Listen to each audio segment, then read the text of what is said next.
Hello అండి, ఈ వీడియోలో మైక్రోప్రాసెసర్ సబ్జెక్ట్లోని ఇంటరప్ట్ రెస్పాన్స్ ఆఫ్ 8086 మైక్రోప్రాసెసర్ చూద్దామండి. ప్రీవియస్ వీడియోలో ఇంటరప్ట్ అంటే ఏంటి, నీడ్ ఆఫ్ ఇంటరప్ట్, అలానే టైప్స్ ఆఫ్ ఇంటరప్ట్ చూసాం కదా. ఈ వీడియోలో ఇంటరప్ట్ రెస్పాన్స్ ఆఫ్ 8086 మైక్రోప్రాసెసర్ చూద్దాం. ఓకే, అసలు ఇంటరప్ట్ అంటే ఏంటి? Interrupt is nothing but temporary halt during the program execution.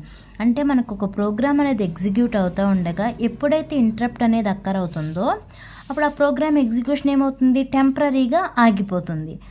Okay, ఇక్కడ చూడండి, ఇది 8086 ఇంటరప్ట్ రెస్పాన్స్. ఇది main line program. Okay, main line program అంటే ఫర్ ఎగ్జాంపుల్ 10 ఇన్స్ట్రక్షన్స్ ఉన్నాయనుకోండి. ఈ ప్రోగ్రాంలో మనకి ఒక 3 ఇన్స్ట్రక్షన్స్ అనేవి ఈ మెయిన్ లైన్ ప్రోగ్రాంలో ఏముంటుంది, ఫిజికల్ అడ్రస్ అనేది ఉంటుంది. Physical address means that is the code segment. Code segment యొక్క మనం ప్రోగ్రామ్ అనేది కోడ్ సెగ్మెంట్ యూస్ చేసే కదా రాసేది, కోడ్స్ ద్వారానే కదా.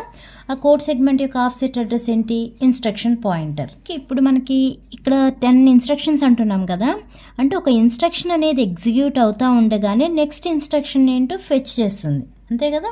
ఓకే, ఒక ఇన్స్ట్రక్షన్ అనేది ఎగ్జిక్యూట్, ఇప్పుడు ఫర్ ఎగ్జాంపుల్ 10 ఇన్స్ట్రక్షన్స్ అంటున్నాం. ఫస్ట్ ఇన్స్ట్రక్షన్ ఎగ్జిక్యూట్ అవుతానే సెకండ్ ఇన్స్ట్రక్షన్ ఫెచ్ చేస్తుంది. అలానే థర్డ్ ఇన్స్ట్రక్షన్ ఎగ్జిక్యూట్ అవుతా ఉండగానే ఫోర్త్ ఇన్స్ట్రక్షన్ని ఫెచ్ చేస్తుంది. అంటే ఇప్పుడు మనకి ఇంటరప్ట్ అనేది ఈ 4th ఇన్స్ట్రక్షన్ దగ్గర అక్కరైంది అనుకోండి.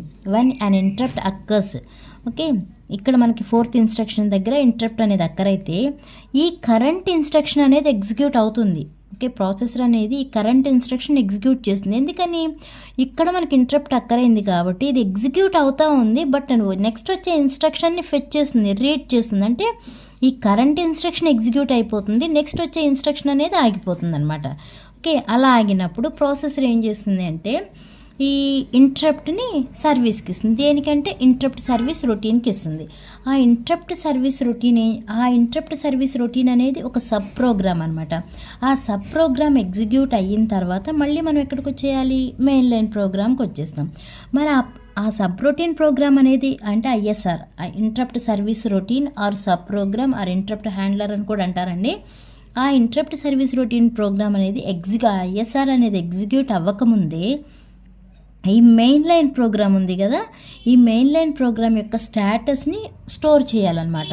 ఏది, ఈ ఐఎస్ఆర్ అనేది ఎగ్జిక్యూట్ అవ్వకముందే ఈ మెయిన్ లైన్ ప్రోగ్రామ్ యొక్క స్టేటస్ అనేది స్టోర్ చేయాలి. ఎక్కడ స్టోర్ చేస్తామంటే స్టాక్ పాయింటర్లో స్టోర్ చేస్తాం.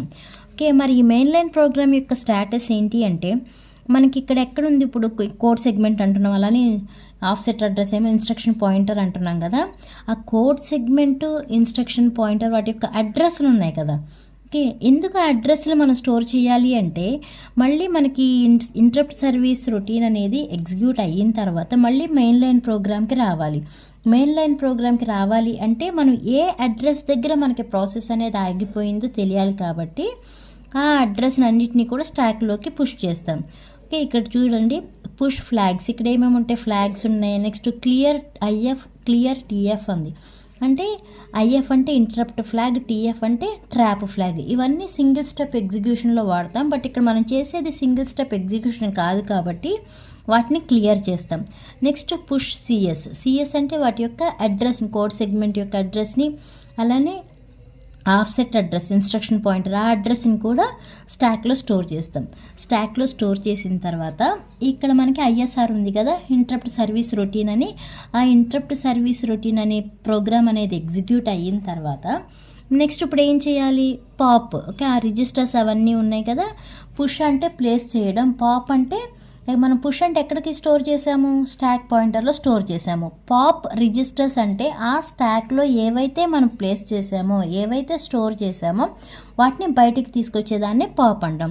ఇక్కడ ఉన్న మనం రిజిస్టర్స్ అన్నిటినీ పెట్టాం కదండి, పుష్ చేసాం కదా. ఏదైతే పుష్ చేసామో ఈ ఇంటరప్ట్ సర్వీస్ రొటీన్ అనే సబ్ ప్రోగ్రామ్ అనేది ఎగ్జిక్యూట్ అయిన తర్వాత వాటన్నిటిని పాప్ చేయాలన్నమాట విత్ ఐ రిటర్న్ అంటే ఇంటరప్ట్ రిటర్న్ ఇన్స్ట్రక్షన్.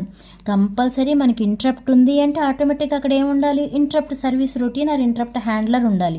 ఎందుకంటే ఆ ఇంటరప్ట్ అనేది ఈ ప్రోగ్రామ్ ఎగ్జిక్యూట్ చేయడం వల్ల ఆ ఇంటరప్ట్ అనేది సాల్వ్ అవుతుంది.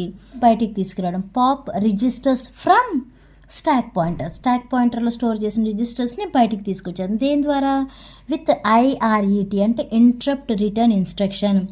Every interrupt subroutine program or every interrupt service routine is terminated with IRET, interrupt return. ఇది కంపల్సరీ మీకు మల్టిపుల్ చాయిస్లో కూడా రావచ్చండి. ఇది ఇంటరప్ట్ సర్వీస్ రొటీన్ ప్రోగ్రామ్ కదా. ఈ ప్రోగ్రామ్ అనేది మనకు ఇప్పుడు 8086 ప్రోగ్రామ్స్ రాస్తున్నాం కదా, లాస్ట్లో ఏమని రాస్తున్నాం, హాల్ట్ అని రాస్తున్నాం కదా. Halt means the program is terminated అని, okay, the processor has stopped అని కదా. అలానే ఈ ఇంటరప్ట్ సర్వీస్ రొటీన్ ప్రోగ్రామ్ అనేది దేంతో ఎండ్ అవుతుంది అంటే IRET, ఇంటరప్ట్ రిటర్న్ ఇన్స్ట్రక్షన్తో టర్మినేట్ అయిపోతుంది. నెక్స్ట్ మనకి ఇప్పుడు స్టాక్ పాయింటర్లో స్టోర్ చేసిన వాటిని బయటికి తీసుకొచ్చాం, పాప్ రిజిస్టర్స్. నెక్స్ట్ ఇక్కడ రాసాం చూడండి, pop IP, pop CS, pop flags అని. మరి ఇక్కడేమో పుష్ IP, పుష్ CS ఇవి రాసాము. బట్ ఇక్కడికి వచ్చేప్పటికి ఫస్ట్ ఏం రాసాము, పాప్ IP అని రాసాము. మనం ఇక్కడ స్టోర్ చేసిన దేంట్లో స్టాక్ పాయింటర్. స్టాక్ పాయింటర్ ఏంటంటే లాస్ట్ ఇన్ ఫస్ట్ అవుట్ కదా, ఓకే. స్టాక్ పాయింటర్ అంటే last in first out, last ఏదైతే పెడతామో దాన్ని ఫస్ట్ తీసుకొస్తాం. అందుకే పాప్ IP, పాప్ CS, అలానే పాప్ ఫ్లాగ్స్. ఇప్పుడు నెక్స్ట్ తీసుకొచ్చిన తర్వాత మళ్ళీ ఎక్కడికి వెళ్ళిపోతుంది, మెయిన్ లైన్ ప్రోగ్రామ్కి వెళ్ళి కంటిన్యూ అవుతుంది. అంటే ఇప్పుడు మనం మళ్ళీ ప్రీవియస్ ఎక్కడి వరకు ఎగ్జిక్యూట్ అని అవంటే కాదు, ఎక్కడైతే మనకి ఇంటరప్ట్ అక్కర్ అయ్యిందో ఆ అక్కరైన దగ్గర నుంచి ఉన్న ఇన్స్ట్రక్షన్స్తో కంటిన్యూ అవుతుంది. అంతేగాని మళ్ళీ స్టార్టింగ్ నుంచి ఏం వెళ్ళదండి.